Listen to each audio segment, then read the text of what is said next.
Bonsoir chers auditeurs et chères auditrices de notre web radio R212.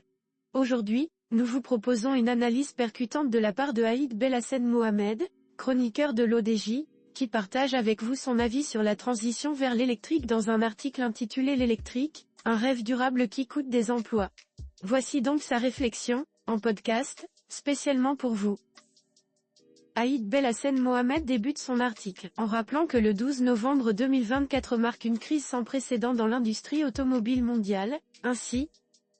Le 12 novembre 2024, l'industrie automobile mondiale fait face à une crise sans précédent, marquée par des licenciements massifs chez des géants comme Nissan, Audi, Jeep et Michelin.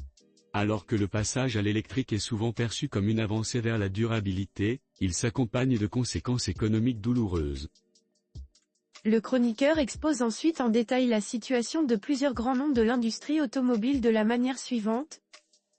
Nissan, Lotus, Jeep, Michelin, Audi, la transition électrique, une tempête pour l'industrie automobile, les entreprises se retrouvent confrontées à une baisse de la demande, exacerbée par l'inflation et les répercussions de la pandémie de Covid-19.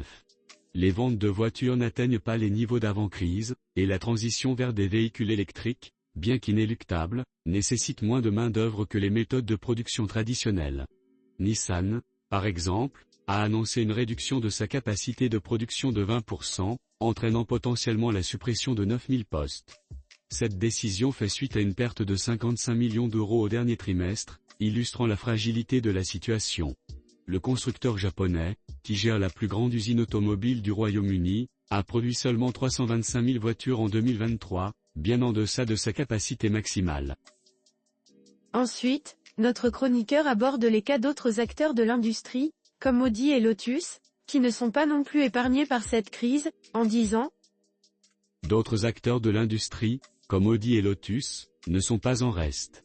Audi prévoit de fermer son usine de Bruxelles et de supprimer 4500 postes, tandis que Lotus annonce des licenciements de 200 personnes pour rester compétitif. Jeep, sous l'égide de Stellantis, prévoit également de réduire ses effectifs de 1100 postes, alors que le groupe fait face à un effondrement de son chiffre d'affaires sur le marché américain. Aïd Belhassen Mohamed enrichit son analyse en se penchant sur les équipementiers, des acteurs majeurs de cette chaîne de production, ainsi. Les équipementiers, tels que Schaeffler et Michelin, sont également touchés par cette tempête.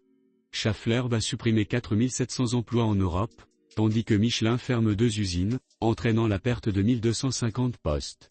Cette série de licenciements met en lumière les défis auxquels l'industrie automobile est confrontée, alors qu'elle navigue dans une transition complexe vers un avenir électrique. Chers auditeurs de la web radio R212, merci d'avoir été à l'écoute de ce podcast et d'avoir partagé avec nous ce moment d'échange et de découverte. Votre présence et votre fidélité sont notre plus belle récompense. On se dit à très bientôt, si vous le voulez bien. Avec toute notre gratitude, l'équipe de R212.